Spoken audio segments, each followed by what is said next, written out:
নমস্কার বন্ধুরা, মিনুর রান্নাঘরে আপনাদের স্বাগত। চলে এলাম নতুন একটা ভিডিও নিয়ে।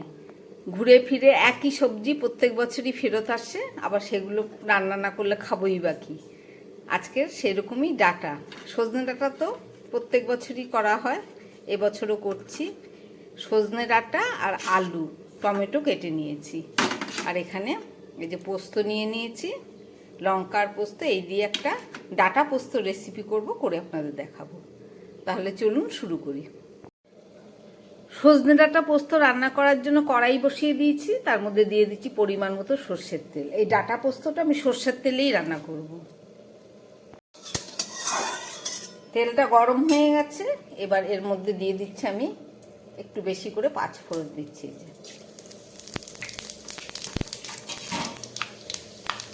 এই পাঁচফোড়নের মধ্যে আমি কেটে রাখা আলুগুলো ভেজে নিই।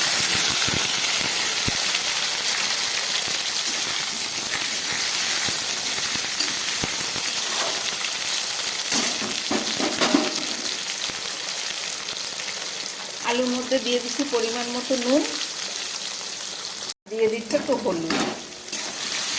নুন হলুদ দিয়ে আমি আলুটাকে খুব ভালো করে ভেজে নেব। আলুটা খুব ভালো করে ভেজে নিলাম। এবার এর মধ্যে আমি দিয়ে দিচ্ছি একটু হাফ চামচ মতো জিরে। আজকে রান্নায় আমি শুকনো লঙ্কা দেব না। জিরেটা ভাজা হয়ে গেল,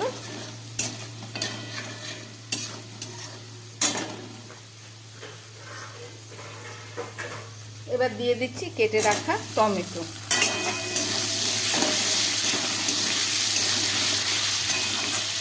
জিরে টমেটো খুব ভালো করে ভেজে নিলাম। এবারে এই পোস্ত আর কাঁচা লঙ্কা বাটাটা দিয়ে দিলাম।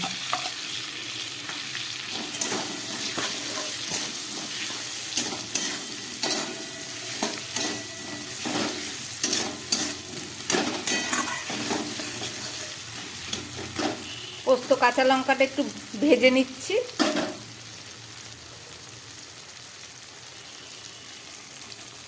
এবার এই সজনে ডাঁটাটা দিয়ে দিলাম।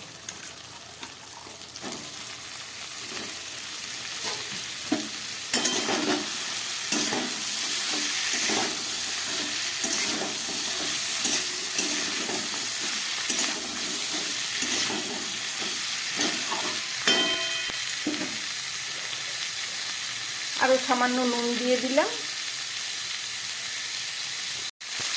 এবার দিয়ে দিচ্ছি একটু কাঁচা লঙ্কা।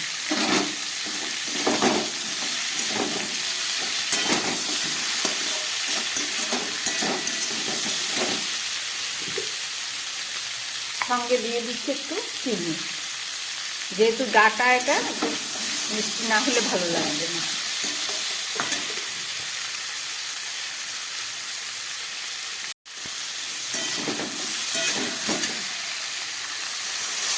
এবারে জল দিয়ে দিলাম।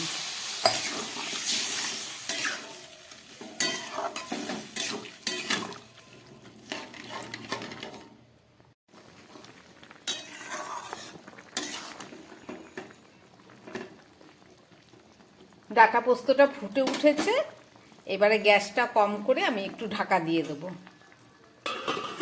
ঢাকা দিয়ে দিলাম, 4-5 মিনিট রান্না হোক, ফেরত এসে দেখাচ্ছি। 3-4 মিনিট পরে ফেরত আসলাম, ঢাকা খুলছি।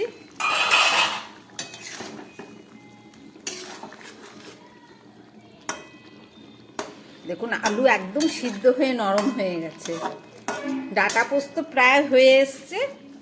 এবার আমি এর মধ্যে দিয়ে দিচ্ছি একটু টাটকা ধনেপাতা।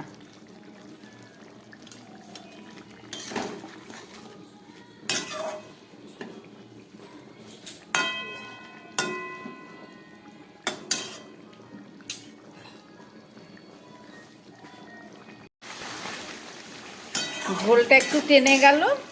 এবার আমার ডাঁটা পোস্ত একদম আমার রেডি।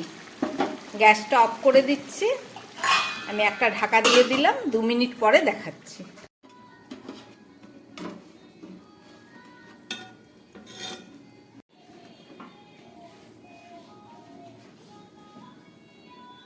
রান্না করলাম আলু আর সজনে ডাঁটা দিয়ে পোস্ত।